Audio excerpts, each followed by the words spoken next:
गुरुदेव, कृपया ऋग्वैदिक युग की कृषि आधारित संस्कृति, पशुपालन, आर्थिक व्यवस्था तथा वस्त्र निर्माण पर प्रकाश डालिए। वत्स, कृषि आधारित संस्कृति। ऋग्वैदिक युग में कृषि। ऐसा प्रतीत होता है कि ऋग्वैदिक युग में कृषि कार्य समाज की आर्थिक व्यवस्था का आधार बन चुका था। इस प्रतिपादन के समर्थन में विश्वसनीय आंतरिक प्रमाण प्राप्त होते हैं।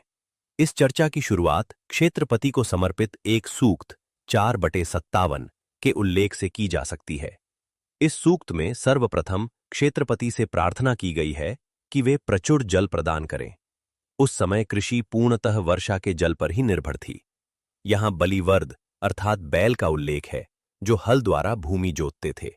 यहां सीता को भी देवी रूप में कल्पित किया गया है। उनसे प्रार्थना की गई है कि वे जलवती होकर वर्ष प्रतिवर्ष अन्न प्रदान करें। संभवतः यहां सीता को कर्षण योग्य भूमि के रूप में माना गया है। ऋग्वेद में सीता का शाब्दिक अर्थ हल द्वारा बनाई गई रेखा है। उस समय किसान के विभिन्न नाम थे।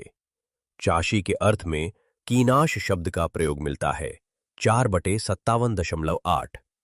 किसान को कृषि बल भी कहा जाता था। कृषि का मुख्य आधार हल और बैल या बलिवर्द थे। बलिवर्द का उल्लेख पहले ही किया जा चुका है। हल का उल्लेख कई स्थानों पर मिलता है, जैसे वृक अर्थ में हल 8.22.6, सीर अर्थ में हल 10.101.3। तंडुल जाति के अनाजों में जौ का उल्लेख कई बार मिलता है। गेहूं या गोधूम का उल्लेख ऋग्वेद में नहीं मिलता। अथर्ववेद में गेहूं का उल्लेख है, लेकिन ऐसा प्रतीत होता है कि सप्त सिंधु क्षेत्र में गेहूं का उत्पादन स्वाभाविक था और ये माना जा सकता है कि गेहूं भी उत्पन्न होता था। 10.94.13 ऋचा में धान्यकृत का उल्लेख मिलता है। इससे अनुमान लगाया जा सकता है कि उस समय आर्य जाति धान का उत्पादन भी करना सीख गई थी। कृषि के साथ साथ ऋग्वैदिक युग में पशुपालन भी प्रचलित था। गाय और पशु ही संभवतः मुख्य संपत्ति थे। बोझा ढोने के लिए गधे का उपयोग होता था। भेड़ और बकरी भी पाली जाती थीं। 4.2.5 ऋचा में गाय, घोड़ा और भेड़ पालन का उल्लेख मिलता है। 8.6.47 से 48 ऋचा में गाय और घोड़ा दान में देने का उल्लेख है। ऋग्वेद 1/9/7 में गाय, गाब के लिए प्रार्थना की गई है। ऋग्वेद 8/5/37 में उल्लेख मिलता है कि कशु नामक राजा ने 100 ऊंट उष्ट्र दान किए थे। ऋग्वेद 10/26/6 से ज्ञात होता है कि भेड़ों की ऊन, मेषलोम से वस्त्र बुने जाते थे। बकरियों, छाग, अज को भी पाला जाता था। 1/162.3 ऋचा में बकरी से पुरोडाश, यज्ञीय पिष्टक तैयार करने का उल्लेख मिलता है। ऐसा प्रतीत होता है कि उस काल में गाय ही सबसे बड़ी संपत्ति थी। गायों के लिए गोष्ठ, गौशाला होते थे। 10/97/8 दूध के लिए गाय को अत्यंत मूल्यवान संसाधन माना जाता था। गायों की सुरक्षा और समृद्धि के लिए देवताओं से प्रार्थना की जाती थी। 1/92/7 हल खींचने के लिए बैल, बलिवर्द का उपयोग किया जाता था। 4/57/8 खाद्य सामग्री के रूप में वृषभ, बैल का उपयोग भी होता था। 1/164/43 ऋग्वेद 10/86/14 में कहा गया है कि 15 या 20 वृषभ पकाकर खिलाने से एक व्यक्ति तृप्त हो जाता है। यहां संकेत संभवतः इंद्र की ओर है। पशुओं को चराने के लिए अलग से भूमि आरक्षित की जाती थी। 7/62/5 आर्यों का आवास स्थल। आर्यों का आवास स्थल क्या था, इसका कोई सीधा परिचय ऋग्वेद के साहित्य में नहीं मिलता। ऋग्वेद में जिन अनेक नदियों का उल्लेख है, उनसे अप्रत्यक्ष रूप से यह अनुमान लगाया जा सकता है कि ऋग्वेद की रचना काल में इन्हीं नदियों की घाटियां ही आर्यों का आवास स्थल थीं। ऋग्वेद में नदियों के उद्देश्य से रचित एक संपूर्ण सूक्त मिलता है, 10/75। उसमें 19 नदियों का उल्लेख है। उनमें गंगा और यमुना भी हैं। अन्य नदियां सिंधु नदी की उपनदियां थीं। उनमें से 11 के अस्तित्व के प्रमाण मिलते हैं। इनमें सिंधु, सरयू और सरस्वती को महातरंगशालिनी नदी कहा गया है। 10.64.9। इनमें सरयू का पता नहीं चलता। सरस्वती का भी वर्तमान में कोई अस्तित्व नहीं है। फिर भी सरस्वती एक विशाल नदी थी, यह समझा जा सकता है। उसे ऋग्वेद में देवता के पद पर प्रतिष्ठित किया गया है। उसके प्रति एक संपूर्ण सूक्त समर्पित है। 6.61। 7.36 ऋचा में है कि इनमें 7 नदियां प्रमुख है और उनमें सिंधु माता है तथा सरस्वती 7वें स्थान पर है। सप्त सिंधु का उल्लेख अन्यत्र भी हुआ है। यह भी कहा गया है कि वे एक ही स्थान से निकली हैं। 3.1.6।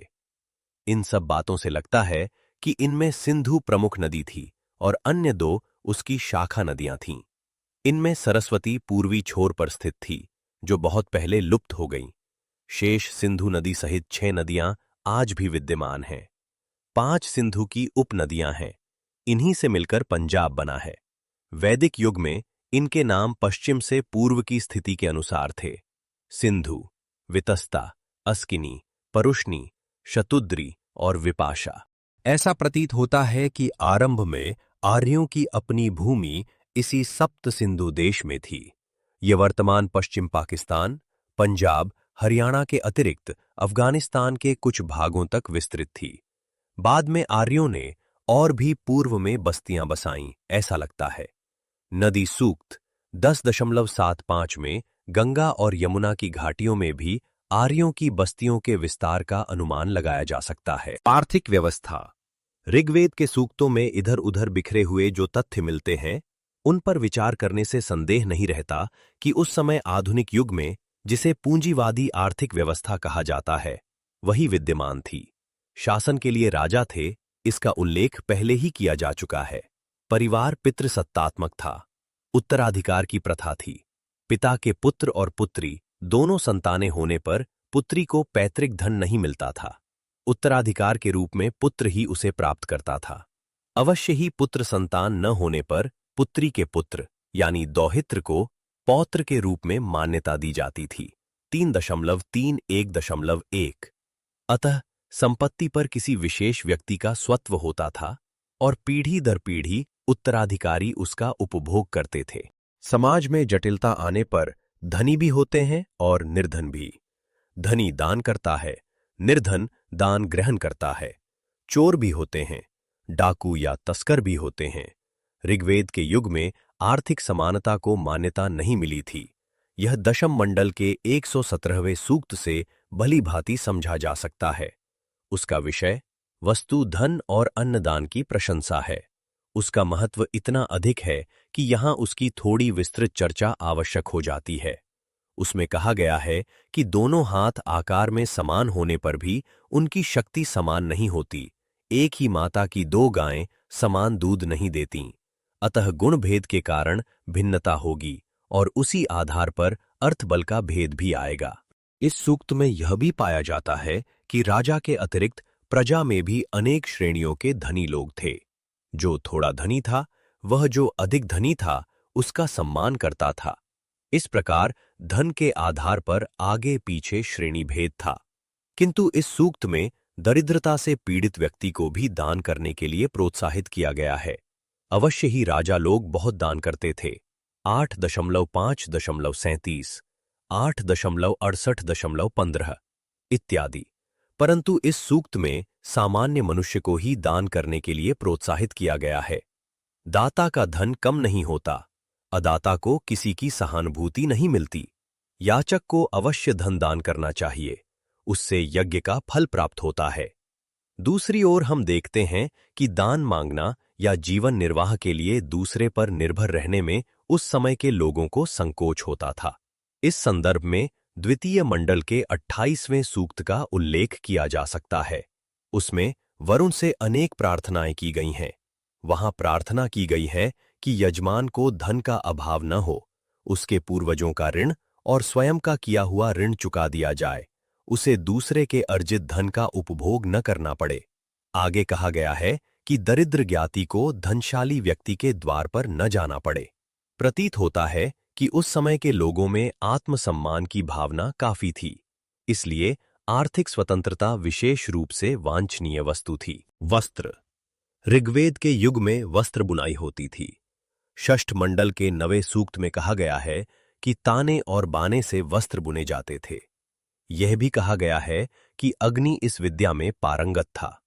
ऋग्वेद में भेड़ के ऊन के वस्त्र का उल्लेख है 10.26.6, परंतु कपास के सूत के वस्त्र का स्पष्ट उल्लेख नहीं है। उल्लेख न होने से ही यह सिद्ध नहीं होता कि वह प्रयुक्त नहीं होता था। उससे भी प्राचीनतर संस्कृति सिंधु सभ्यता में कपास के वस्त्र का प्रयोग प्रचलित था। अतः अनुमान किया जा सकता है कि वैदिक युग में आर्य भी उसका प्रयोग करते थे। इस अनुमान के पक्ष में कुछ युक्तियां मिलती हैं। सिंधु संस्कृति में कपास का प्रयोग होता था, इसका प्रमाण मिला है। मोहनजोदड़ो में एक चांदी के पात्र की सतह पर लाल रंग से रंजित सूती वस्त्र का अंश पाया गया है। इससे स्टुअर्ट पिगट अनुमान लगाते हैं कि सिंधु देश के लोग उस समय मेसोपोटेमिया को कपास के वस्त्र निर्यात करते थे। बाद में भारतीय कपास का नाम संभवतः इसी कारण सिंधु के नाम से प्रसिद्ध था। अतः इस देश में अति प्राचीन काल से ही कपास उत्पन्न होता था और कपास से वस्त्र बुने जाते थे। यदि आर्यों को यह विद्या पूर्व से प्राप्त नहीं थी, तो भी उन्हें सिंधु संस्कृति से इसे सीखने का अवसर अवश्य मिला होगा।